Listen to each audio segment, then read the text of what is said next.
Welcome to the podcast From Stress to Success Blueprint, episode number 17. And I'm your host, Lolita Guarin. I'm a stress management coach, also 4 times best-selling author. Okay, let's just continue with the microstressors.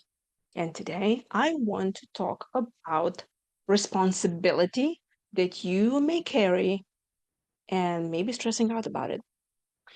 So let's say your mother or father or anyone responsible for other people in the family situation, or even an aunt or even a grandmother or anyone that responsible for your kin.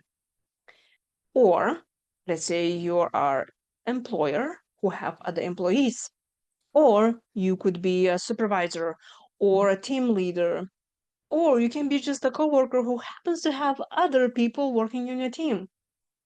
But why is that can be stressful? If you feel that you should be responsible for any project that you put your hands on or your teammates on getting to the finish line on time in high quality, you might be stressing out. And now you're probably thinking, oh, come on, give me a break. Like anything that we do at work or we do in the family surroundings, it's always some worry about how things will turn out. And yes, those are microstressors. They're not like changing our lives and immediately makes you stressed out and anxious and thinking, oh my gosh, oh my gosh. Of course, unless you have a real deadline coming up, like tomorrow, and today is just job is not done, then yes, that's a big stressor. But let's just talk about the small stressor, the micro stressor, that there is a deadline, this needs to be happening, but you kind of like wondering, what is this my team going to, how are they going to make it? Are they going to make it on time? Are they doing good? And it could be the same. Is your family members, your kids, your spouse, or in the workplace, your team members or your supervisors even, are they on time? Do they keep an eye on the projects?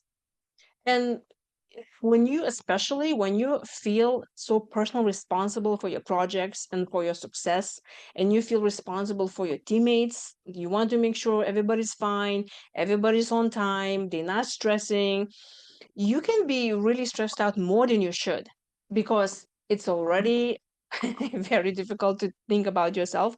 But then when you start stressing about other people, and why this can be stressful, because you're trying to control the situation, you're trying to control their performance, you're trying to control the way they feel, and that is the worst case scenario, because you cannot control the people, you just can't.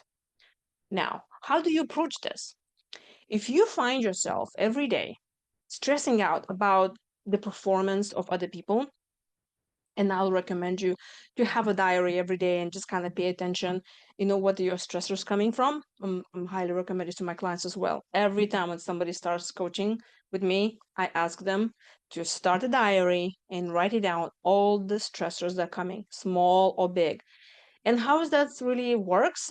Because I invite everyone, like every hour or so, and I know you're like, what, every hour? Just put an alarm on. Remember, I was talking to you about the previous podcast episodes about that it's extremely important for you to take breaks. Yes. So when you put an alarm on your phone every hour, when alarm rings, you should take a break. Of course, if it's safe for you to do, you can close your eyes, or you just stand up and walk around, stretch, do tapping, drink some water, those kind of breaks. And so at the same time, while you already stopped yourself and tune in into your body and tune in into your mind, just do this, just check up, like, okay, where my body feels tense, what does hurt, where does it hurt, what does not hurt, and it's great. And what is your mental state? Do you feel anxious or do you feel calm? Just kind of your mental check-in. And if you find yourself that, oh, I don't think I am in peace right now, there's something bothering me, find the reason what is bothering you. So then when you come back to your diary, you can see what are your patterns, where those stress is coming from. When you know where they're coming from, then you can deal with them. So When you find a pattern that you worry a lot about other people, what they think, how they feel, will they deliver on time? Just by worrying about that, obviously not going to help, right? Because you cannot take care of them for them. You can help them. That's the only one way to do it. So, to help you to be less stressed, you need to go and make an action to find out what is that they need in order for them to perform well. And it has to do with the good delegation skills. Um, and not necessarily when you have to delegate something to them, but let's say they already have something to do without you delegating them, right? Like you working on a project and everybody have their own part to do. Um, you can go and check in with them and say, hey, how things are going? Do you need help? And you need to remember one thing: not everyone will agree that they need help. Not agree, but they acknowledge that they need help. There's a lot of people are afraid to say that they need help, and they will tell you nothing until it's too late to actually make any difference. And it's very important to know every person how they communicate, what their needs are, and that's only one way to find out. It's just through communication. And if someone says, yes, I'm fine, but they not really come back to you with the results and with some results tangible that they can show you that they actually moving forward with a part of the project, then you need to ask them, okay, how can I help you with this? Do you need more training? Do you want me to explain you how to do things? Maybe we can have another team member to help you with that. And everyone, not everyone, I cannot say that everyone, but a lot of people are afraid to show that, that they not capable of doing things. We so afraid to look incompetent because we think, well, if I'm not doing my job, I can get fired. Or, if you are in the friends group or you're in a family situation, it could be that you cannot get fired from that, but you may be afraid, or somebody may be afraid that, oh, if I cannot do this and I say I cannot do it, then I will be expelled from the group, and hence, to the brain, that's mean we're gonna die.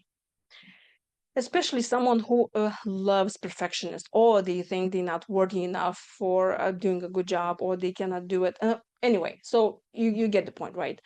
Many people may be afraid to acknowledge that they don't know what to do, or they're struggling with that. So be kind when they tell you that, yes, they have problems, they don't understand something, and always find solutions. And the key is to communicate. When you communicate with empathy and showing them that you are eager there to help them, then that's the world you're really that controlling of situation will come in place. And when you gather your courage and you say, okay, I'm going to ask them, and just go for it, get the communication done. And when you get your results back, and if they say, no, they fine, everything is good, the project is going exactly the direction it needs to go, with the pace the way it needs to go, then this is what you get your peace. And then you stress less. So yes, I'm inviting you now to think about situation or project or group of people that you're worrying about them, or you're worrying where are they, what help they need, and make a list of those people, make a list of those situations, and then next to it, write it down. What action are you going to take? How are you going to approach them? What help you are willing to provide? And if you're watching this on YouTube, please leave me a comment and tell me, is there a situation that you can do this right now? And what would that be, if you don't mind sharing it? And tomorrow, I'm going to talk about another micro stressor that you can take care of, and it can help you to be less stressed out, less burnout, and more productive. See you tomorrow.